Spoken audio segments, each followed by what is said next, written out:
Hi, back again. Listen, we were talking about the kids last time, and just wanted to say I have another son, Grant. Forgot to mention him. He has his things. I remember back when my wife told me that it's about time I'm his father. She's the mother, and the mother's gone to school enough times. The principal, the teacher wants to see us about Grant. And this time she wants me to go there because she's gone enough time to see what I can do. So I go to school and I'm on the defensive for my son, and I go in there, and before the teacher has a chance to say one word, I say, look, let's get one thing straight. My son Grant is a good boy, and I assure you, I know he has done nothing. He has done nothing. He's a good boy. I don't know why you're calling me here, Mr. Prevor. That's exactly why I'm calling you here. What is that? That's exactly why I'm calling you here, because that's what your son has done. Nothing. He comes to school every day and he does absolutely nothing. And that's why I'm here with you. Well, that's for Grant. Then I remember Grant, Grant was funny with his sister. Sister was a little naive. She used to get some candy. And then Grant would come around and say, Joy, would you like me to hold your candy for you? Perfect gentleman. At an age of 9 or 10 years old, a perfect gentleman, offering to hold his sister's candy. The only thing, once he got his hands on it, that was the last Joy ever saw of that candy. That's the end. Well, we keep talking here. The other day I was telling you about the maids from Antigua or from Nebus and the flesh, and we were worried about the flesh. So about that, I spoke to my wife. I said, we better keep our refrigerator full of meat, full of flesh, because our children might not be safe with that woman living in the house. If she's got flesh in the refrigerator, maybe she'll leave our kids alone.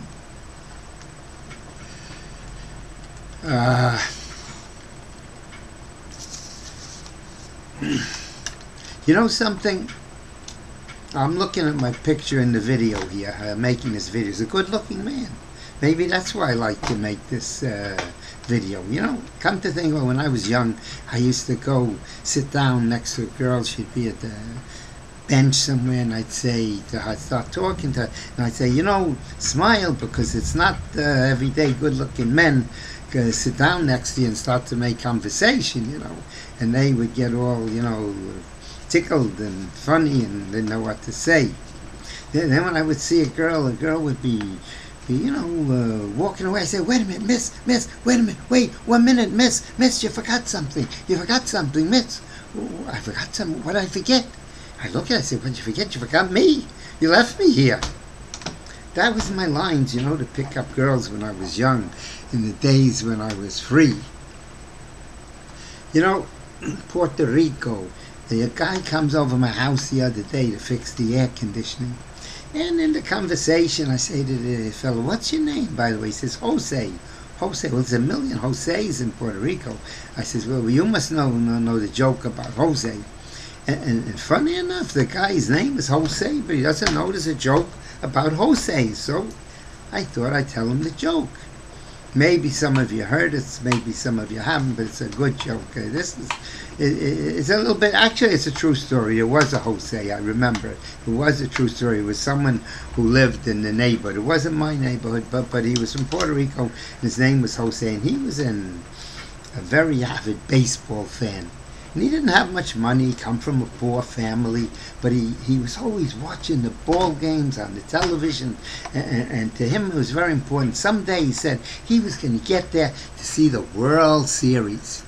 Well, this little Jose saved up his money, and he bought a ticket the last minute on American Airlines, and he flew to New York, and he was going to see the World Series with the New York Yankees, and I think it was the Brooklyn Dodgers.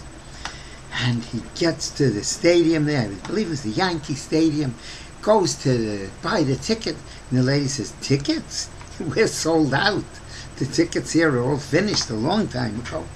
Oh my gosh, I paid an airplane to come here to the Yankee Stadium. I love baseball so much, and I wanted to see the game.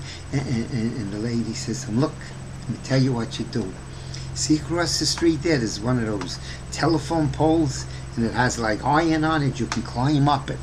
And you climb up that pole, and you can stand there, and you can see the whole ball game for free. Really? If I climb the pole, I see everything? Yeah, it's right in front of the stadium, and it's high up, and you can look in. Oh, thank you, ma'am. So Jose goes up and does what the lady says. He climbs up the pole, all the way climbing up. He's on the top of the telephone pole, and he sits down to rest there, and he sees everything. He sees the whole stadium and all the people, and he's all excited. And then after the game, he goes home, and he tells his mother. His mother says, well, Jose, how was the game? Says, the game was terrific. I had the best seat, and I could see everything. And, it didn't cost me anything.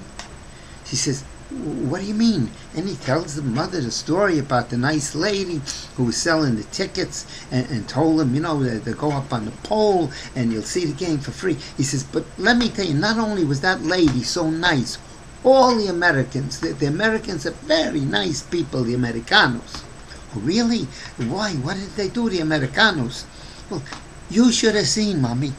Before the game started, they all got up from their seats, and they looked right up at me. They stared at me, and they said, Jose, can you see? Can you imagine this little boy from Puerto Rico?